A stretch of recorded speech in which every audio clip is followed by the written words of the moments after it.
See, I killed a hero, and they gave me his medal." The words hit the packed courtroom like a bomb. Walter Harris, 68, decorated Coast Guard veteran, was confessing to the one crime that destroys military families forever: stolen valor. But this wasn't about fake medals or false stories. This was about a conspiracy 20 years in the making. One that buried a real hero and destroyed his family to protect the military's reputation. The woman sobbing in the front row?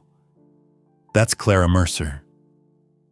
For 2 decades, she's been told her husband John was a failure, a coward who cost lives in a botched rescue mission. She's watched her son grow up ashamed of his father's name. She stood at memorial ceremonies year after year, waiting for recognition that never came. What she didn't know was that the man being honored instead, Walter Harris, had been living with her husband's stolen heroism every single day since 2002. And now, with weeks left to live, Walter was about to tear down the biggest military cover-up of the decade. This is the story that will make you question everything you think you know about military honor. If you want the truth that the Pentagon tried to bury, subscribe now, because what happens next will shock you. Somewhere in the crowd that day, an old man watched Clara with trembling hands gripping a cane. His breath rattled in his chest, his eyes tired yet restless. He knew that silence had its limits, and as his heart reminded him with every labored beat, he didn't have much time left to set things right. 2 decades earlier, before the lies, before the shame, John Mercer had set sail into a storm. It was supposed to be a standard rescue mission, an overloaded civilian ferry caught in monstrous seas off the Carolina coast. John, a young lieutenant with a quiet resolve, led his small crew straight into chaos. Waves towered like buildings, lightning shredded the night sky, and the radio screamed with desperate calls for help. John had been first to board the sinking ferry, first to guide frightened families toward the rescue boats. He stayed behind as water roared into the corridors, refusing to leave until every last passenger was safe. They said there was a final moment, an unrecorded act of impossible courage. He sealed a flooded hatch with his own body to keep the ferry from capsizing long enough for dozens of children to escape. When the sea finally swallowed the ship, it took John with it. Clara received the news in a bland, typed letter delivered by a young officer who couldn't meet her eyes. No medals, no ceremony. Just a box of belongings and a line that stung like acid. Operational failure led to loss of life. At first, Clara thought it was a mistake. John had been meticulous, brave. He never would have failed his mission. But as weeks turned into months, a different narrative spread like a stain. People whispered about negligence, cowardice. Invitations to military memorials stopped arriving. The son they'd raised was teased at school for having a disgraced father. And then came Walter Harris, a decorated Coast Guard officer suddenly thrust into the limelight for his heroism on that same doomed mission. News outlets plastered his face on every screen, calling him the man who had saved hundreds at sea. Walter accepted a Medal of Valor from high-ranking officials, and then vanished. He left the service quietly, refusing interviews, disappearing into a shadow of himself. Clara had seen that ceremony from her kitchen, hands trembling as she realized her husband's name had been erased, replaced by another's. She had tried to speak out, to write letters, to demand answers. Every attempt was met with cold form letters and distant voices on the phone, telling her it was classified, not for public knowledge. Years bled together. Coast Guard Day came and went. The world moved on. And yet Clara stood every year with her son, clutching that folded flag, waiting for something that never came. In quiet moments, when the house felt too empty and the silence too heavy, she would hold John's wedding ring and whisper the same question to the darkness. What really happened out there? Her son grew into manhood carrying a weight he didn't deserve, the burden of a father's supposedly tarnished legacy. He learned to deflect questions about his family name, to change the subject when military service came up in conversation. But late at night, Clara would find him staring at his father's photograph, searching those familiar eyes for answers that never came. Now, as the bugle faded and the crowd began to disperse, Clara's son placed a hand on her shoulder. "Let's go, Mom," he whispered, his voice heavy. But Clara's eyes caught movement ahead. An old man in a worn coat, leaning hard on his cane, slowly made his way toward them. He had a face weathered by sea and sorrow, and when he stopped in front of Clara, his lips trembled as he spoke. "I'm Walter Harris," he said, breathless, almost ashamed. "And I've been living with your husband's courage on my chest for 20 years. Clara froze, the world tilting around her. Walter reached into his coat, pulling out a tarnished medal and a crumpled mission log stained dark with old, dried blood. "They told me to take it," Walter rasped. "Said the service needed a hero. And John couldn't be that hero because of what happened out there. Political failure, they called it. They buried his name to bury their own mistakes. I signed the report. They gave me his medal, and I ran away." Clara's breath caught, her fingers tightening around the flag. "Why now?" she whispered, voice breaking. Walter's eyes glistened. "Because I'm dying, and the truth deserves air before I'm gone." He pressed the medal into her hands, his grip weak but desperate. "He locked that hatch," Walter said, tears streaking his lined face. "Saved hundreds. They told me to take the credit. But it was his. It was always his."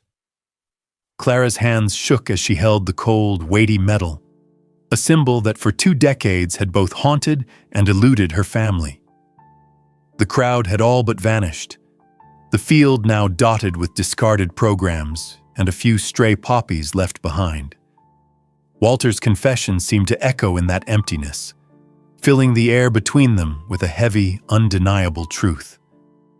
Her son stepped forward, face pale with disbelief and something deeper, hope tinged with pain. "Is there proof?" he asked, voice steadier than he felt. Walter nodded and opened the battered folder.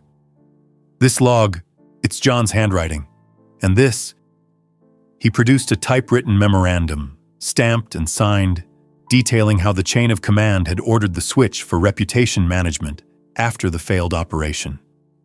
Clara traced her finger over John's cramped script. "Secured aft hatch. Water rising. Passengers safe. Hold the door." The final line was blurred, as if smeared by seawater or tears. "If I don't make it, tell Clara I kept my promise." A silence fell, a hush broken only by the distant clang of flagpoles in the evening wind. The weight of 20 years seemed to settle between them. All the sleepless nights, the unanswered questions, the shame that had never belonged to their family in the first place. Walter's shoulders slumped. "I thought I was protecting him. They said it was better this way, easier for everyone if the truth just disappeared. But I've watched your family suffer, watched your boy become a man with no father's name to stand behind. And every year when they called mine, I felt smaller." Clara looked at him, eyes brimming but steady. "What do you want us to do?" "Make it right," Walter said simply. "Take this. Take the truth. I'll testify. Whatever you need." She nodded, a resolve hardening inside her. The fight she'd tried to forget for so long reignited, fueled now by anger and love, by the knowledge that her husband's honor wasn't gone, only stolen. The days that followed blurred into a storm of paperwork, tense phone calls, and endless retellings of the same story. Clara and her son, armed with Walter's testimony and the original mission log, requested a formal review by the Coast Guard. Their petition was met at first with resistance. Bureaucratic delays, vague warnings about national security, even quiet suggestions to let the matter rest. But Clara had spent too many years silent. Now she pushed back, relentless. Her son contacted a local journalist, a veteran herself, who listened with growing outrage as the story unfolded. The reporter's first article was tentative, testing the waters, but public interest surged. Others who had served with John came forward. A radio operator remembered his voice. A junior officer recalled the sight of John's silhouette, soaked and shivering, leading children to safety before vanishing back below decks. As the investigation gained momentum, so did the pushback. A senior official from those days, now close to retirement, phoned Clara late one night. His tone was hard, the words carefully chosen.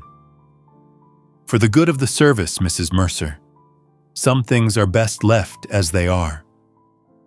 She hung up, her hands trembling with fury. Walter, meanwhile, grew weaker. Each day seemed to cost him more, but he refused to recant or retreat. When the Coast Guard scheduled an internal hearing, he insisted on attending in person, even as his doctor warned the trip could kill him. The hearing room was sterile, its walls lined with portraits of past commanders, men who'd been lauded for honor and truth.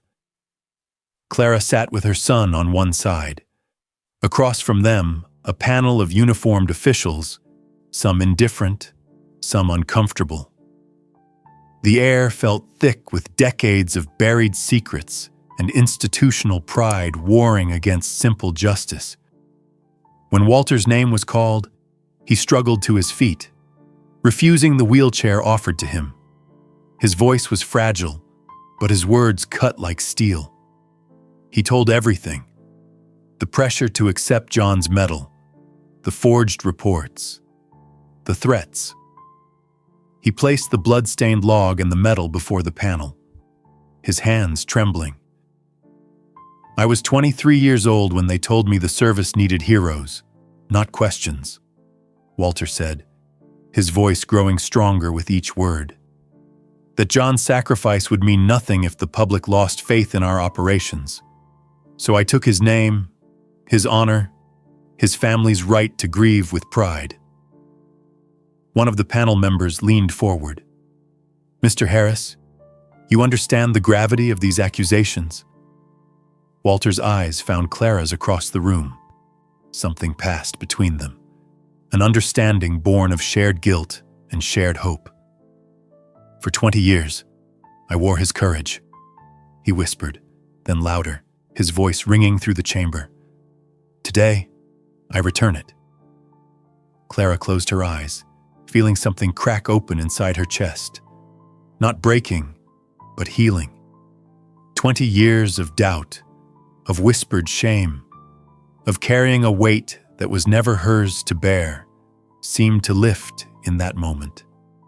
For the first time since John's death, she allowed herself to believe that justice might actually be possible. The room held its breath. Another officer cleared his throat, eyes red-rimmed. "Why did you wait so long?" Walter's head dropped, but when he looked up again, his gaze was steady. Cowardice, guilt, fear, but mostly shame. He saved those people, not me. Every night for 20 years, I've seen his face in my dreams. Every morning, I've woken up wearing a lie. The hearing stretched into the evening. More witnesses testified.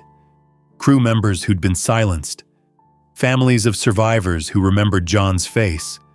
Officials who'd been pressured to alter reports.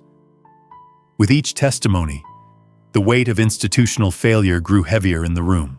As Walter was helped back to his seat, exhausted but unburdened, Clara felt the weight of 20 years beginning to shift. She didn't know it yet, but their story was about to reach far beyond that sterile hearing room. Media outlets picked up the story within hours, headlines blazing. Decorated hero confesses medal was stolen valor. Family demands justice for forgotten Coast Guard lieutenant. The public, moved by Walter's visible regret and Clara's steadfast determination, erupted with calls for justice. Veterans groups issued statements of support. Social media campaigns spread like wildfire, and suddenly the Coast Guard found itself under a spotlight it could no longer dim. The lead investigator studied the mission log with its water-stained pages and John's desperate final entries. The official memorandum ordering the cover-up. Witness statements that had been buried for 2 decades. These documents, if authentic, represent a serious breach of military justice and honor. Walter nodded, his breathing labored. They're real. Every page, every signature, every lie we told to protect the institution instead of the man who died for it. A younger officer at the end of the table spoke up, her voice tight with emotion. What do you hope to accomplish here? Walter looked at the portraits on the wall, all those decorated men who'd built their legacies on truth and sacrifice. I want John Mercer's name where it belongs, on that wall, in the records, in the hearts of the people he saved.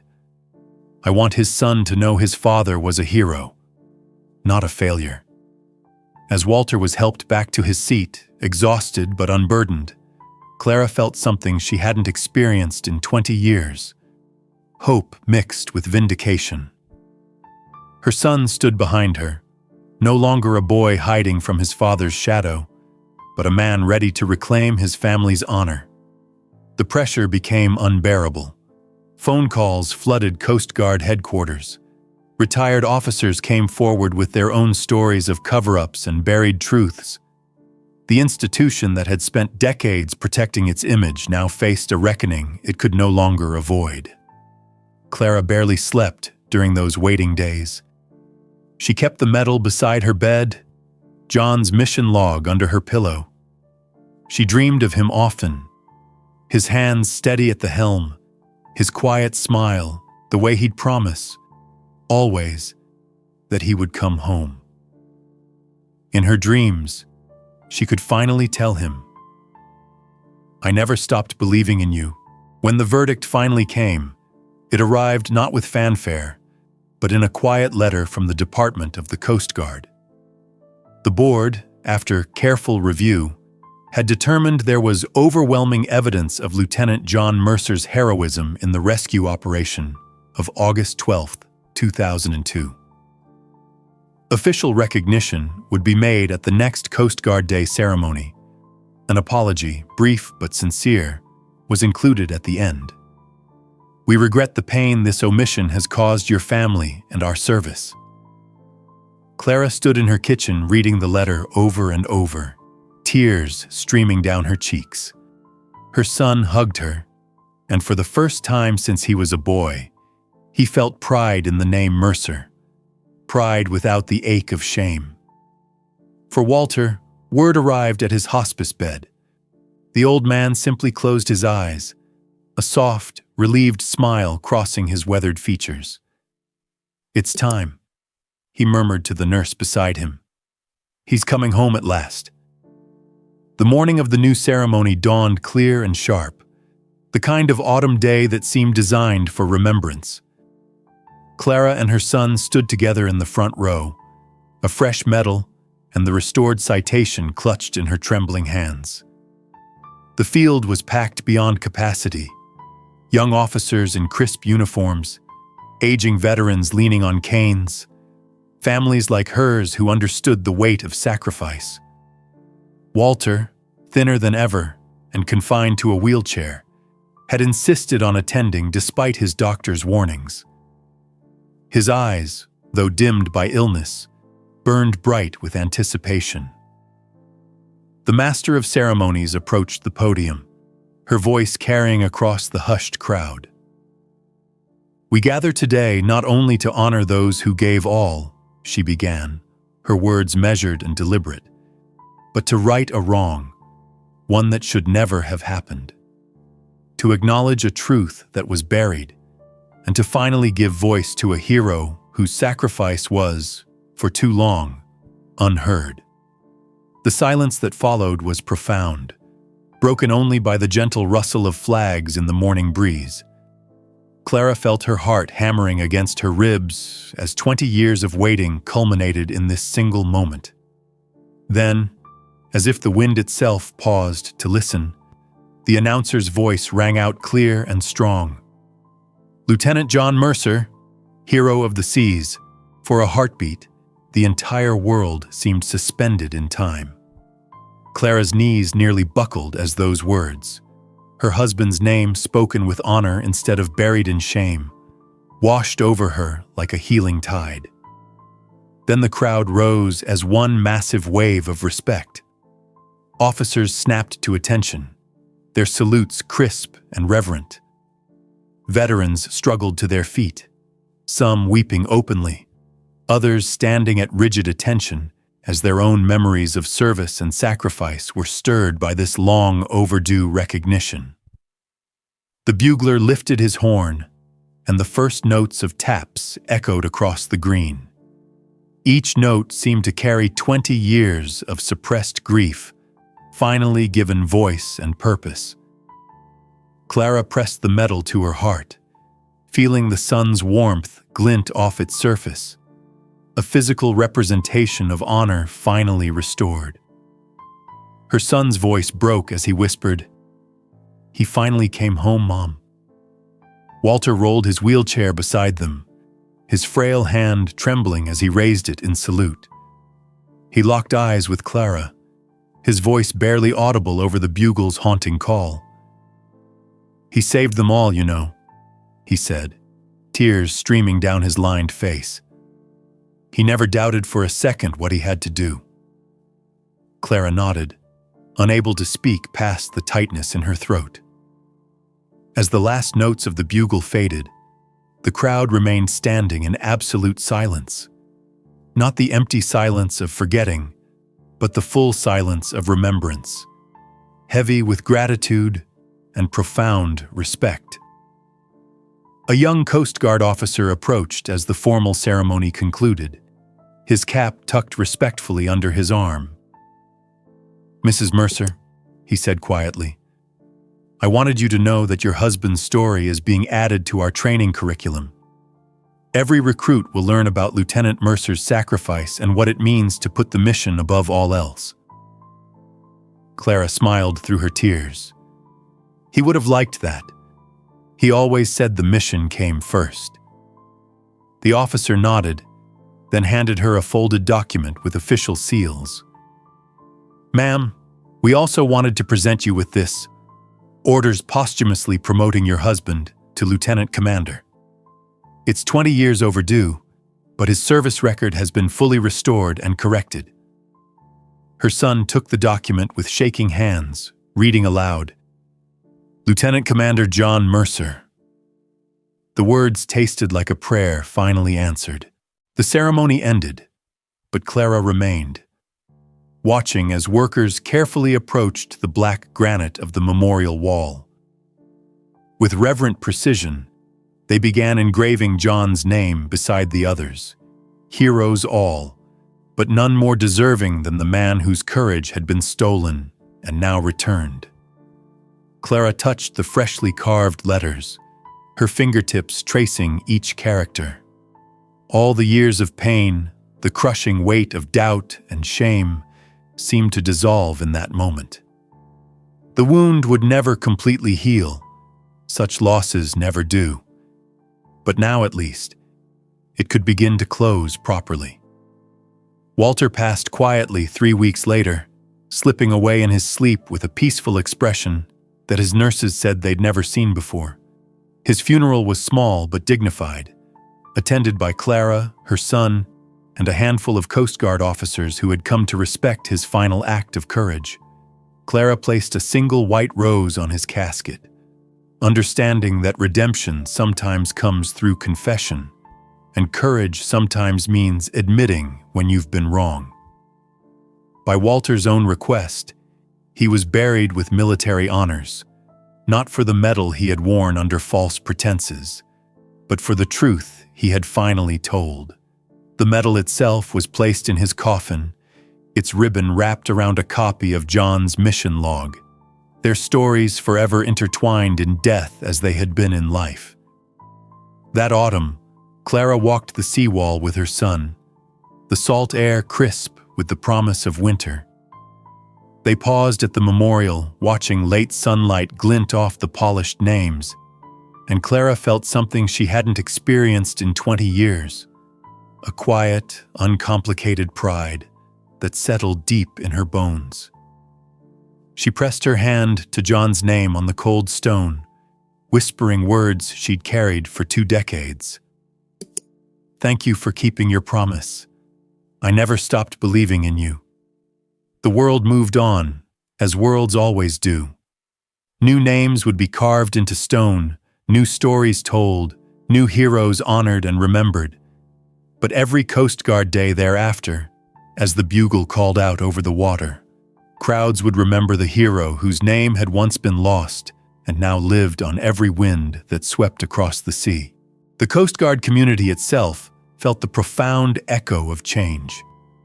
Each new recruit heard the story of Lieutenant Commander John Mercer during training, not as a cautionary tale, but as a reminder that heroism is not always rewarded in its time, and that honor sometimes depends on those with the courage to set things right, no matter the personal cost.